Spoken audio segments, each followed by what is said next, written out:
bombas explodindo, balas voando, sangue no chão, pedaços de terra junto com pedaços de pessoas voando pelo ar.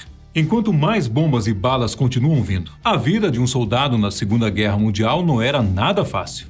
Conforme o desenrolar do confronto, que durou de 1939 até 1945, novas tecnologias de combate foram experimentadas pelos dois lados, exatamente para tentar facilitar a vida dos combatentes que bravamente iam para as linhas de frente dos campos de batalha. E foi nesse momento de descoberta e de experimentos que surgiu um verdadeiro arsenal de armas bem mirabolantes e muitas vezes bizarras. Hoje, especialmente para você, eu vou trazer uma lista de armas estranhas que foram usadas no maior confronto do mundo. E como muitas delas falharam absurdamente. Meu nome é Maurício Santos. E se você gosta desse tipo de conteúdo, já deixa aqui o seu like no vídeo. Então, vamos começar.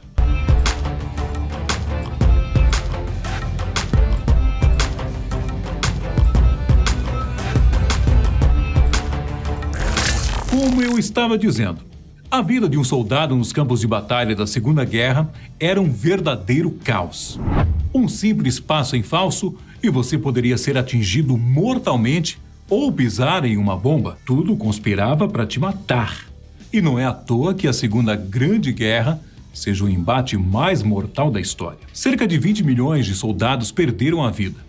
Isso sem contar os mais de 40 milhões de civis que também não resistiram. Logo no início da disputa, os dois lados do conflito perceberam a grande mortalidade das batalhas. Nesse momento, uma boa parte da logística da guerra dos países começou a se voltar para criar tecnologias que salvassem a vida dos combatentes. Seguindo essa ideia, os alemães, comandados por um famoso ditador de bigode por nome de Adolf Hitler, pensaram o seguinte: e se os nossos soldados pudessem atirar no inimigo sem serem vistos? Foi daí que surgiu o acessório chamado de Krummlauf, que seria um tipo de extensor do cano do rifle padrão alemão. A ideia era, como você pode perceber, atirar no inimigo sem se expor. A estratégia realmente parecia boa, não é? Até que, teoricamente, foi. O problema, no entanto, estava na qualidade das peças que foram entregues pela indústria da Alemanha. Um acessório geralmente explodia depois de cerca de 300 tiros. E muitos deles, mesmo antes de explodir, aqueciam tanto que provocavam danos até nos rifles em que estavam acoplados. Mas o cenário podia se complicar ainda mais. O objeto causava tanta tensão na arma e na munição que alguns disparos estavam saindo para a direção contrária. Ou seja, para o próprio soldado que estava atirando. Claramente, depois dos alemães perceberem que a ideia tinha sido um completo fiasco, os extensores de rifles foram deixados de lado. Seguindo nossa lista, eu vou falar de uma arma que, ao contrário do nosso item anterior, até foi muito útil para o exército da Alemanha, mas não em relação a matar muitos inimigos. Algo que você já vai entender melhor. O canhão Gustav, como foi chamado, era um gigantesco canhão alemão, que ficou pronto em 1941 após alguns anos de fabricação. Afinal, o monstro, depois de finalizado, pesava nada mais, nada menos que 1.344 toneladas. É até difícil de falar o peso dessa arma nazista. Todo esse peso estava distribuído em 6 metros de altura e mais de 42 de comprimento. A máquina assustava aqueles que a viam no campo de batalha. Por sinal, antes mesmo que pudessem ver o canhão, muitos soldados inimigos já podiam escutar o seu barulho e até sentir a terra tremer um pouco. Gustav tinha sido construído para uma missão muito importante: invadir as fronteiras da França, que eram fortemente guardadas por guerreiros muito bem armados. No final, Hitler acabou nem usando o canhão para esse objetivo. Porém, um fato sobre o líder nazista: ele adorava armas grandes e de design moderno. Mesmo sem precisar dela para invadir a França, o Terceiro Reich exigia que essa arma poderosa fosse utilizada em outros confrontos. Enquanto o líder nazista adorava saber que sua grande criação estava causando medo no coração do inimigo. Já os soldados alemães simplesmente detestavam mexer com ela. Como você pode imaginar, um equipamento desse tamanho deve dar um certo trabalho para ser manuseado e transportado, não acha? Cerca de 500 homens eram necessários para que o canhão Gustave fosse utilizado, ou seja, disparado. Milhares de outros combatentes tinham que ser convocados para realizar o transporte da máquina, que era desmontada e levada em partes para a zona de conflito. Para você ter uma ideia das proporções que estamos falando, a cada disparo era necessário usar mais de 1 tonelada de pólvora para acionar a detonação. Logo, o governo nazista percebeu que, mais uma vez, que tinha investido dinheiro e tempo de maneira errada. Apenas mais uma unidade desse canhão foi produzida. Chamada de Dora, a nova unidade era uma tentativa de melhoria da primeira versão, Gustave. Mas quando estava próxima de ficar pronta, o fim da guerra chegou. Os alemães destruíram o canhão para que não fosse tomado pelos soviéticos que invadiram Berlim. E se até agora você já está achando essas armas muito estranhas, devo te avisar que o próximo item da lista é um pouco sensível. Você com certeza já ouviu falar nos kamikazes, os pilotos japoneses que se atiravam contra o inimigo em uma missão suicida. Esse por si só é um ato corajoso e também bem triste. Reflexo de um período cheio de mortes e crueldade.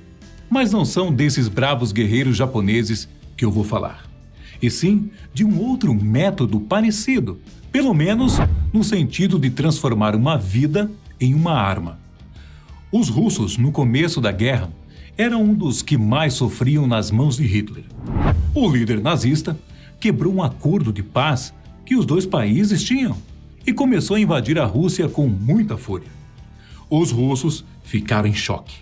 A bravura do exército alemão era imbatível e logo a força militar da Rússia, ainda bem fragilizada nessa época, se viu precisando usar métodos um pouco polêmicos para conseguir aí frear os avanços dos tanques adversários. Eles pegaram as centenas de cachorros de rua que existiam no país, amarraram bombas nesses pobres coitados e os mandaram para o campo de batalha. Para atingirem seu alvo, soldados russos se infiltravam atrás da linha inimiga durante a noite para colocar ração e outras coisas com um cheiro forte escondido na artilharia alemã.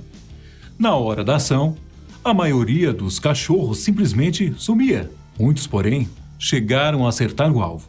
Só que outros, assustados, corriam de volta para os russos e acabavam estourando ali mesmo. E para piorar, caso você já esteja achando tudo isso muito cruel, quando foi analisada a eficácia do plano, se chegou à conclusão de que, apesar dos pontos negativos, usar cachorros kamikazes era uma boa ideia, causando mais estragos no inimigo do que o esperado. E calma lá, não para por aí. Outros países também começaram a adotar essa tática.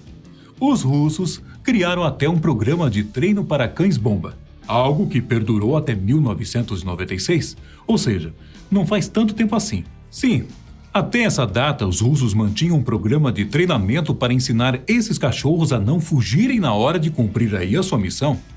Polêmico, você não acha? Esse não foi o único plano, por sinal, que contava com a força de trabalho de animais. Vários outros bichinhos foram testados como armas, alguns de uma maneira bem diferente. Os britânicos, por exemplo, tiveram uma ideia muito esquisita. Com o objetivo de destruir as fábricas alemãs, os ingleses matavam e dissecavam ratos, colocando pequenos explosivos no lugar das partes internas dos bichos.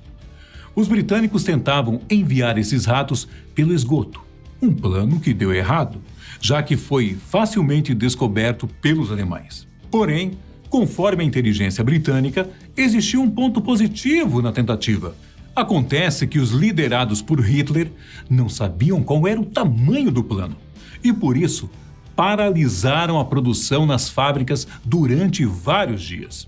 o que ajudou o exército dos aliados. Os americanos, quando ficaram sabendo do projeto, acharam interessante planejar algo parecido para lutar suas batalhas contra os japoneses. Os escolhidos, no caso dos Estados Unidos, foram os morcegos. A ideia era simples: pegar morcegos dormindo, amarrar explosivos neles e soltá-los nos portos japoneses quando o dia estivesse amanhecendo. Os pequenos mamíferos iriam procurar prédios para dormirem e, após algumas horas, os explosivos iriam ser acionados, transformando aí a cidade do Japão em um verdadeiro caos. O plano nunca foi posto em prática, felizmente para os morcegos, né? O motivo? Vamos saber. Em um dos testes, alguns animais já equipados com bombas fugiram e acabaram explodindo o carro de um general. Os americanos perceberam então que a ideia não era tão boa assim. Então, gostou dessa lista de hoje? Comenta pra gente aqui qual desses itens você achou o mais bizarro. E também fala se quer uma segunda parte desse conteúdo. Tem muita coisa interessante para a gente trazer para você sobre a Segunda Guerra Mundial e as armas que foram usadas nesse confronto. Um abraço e até o próximo vídeo. Tchau!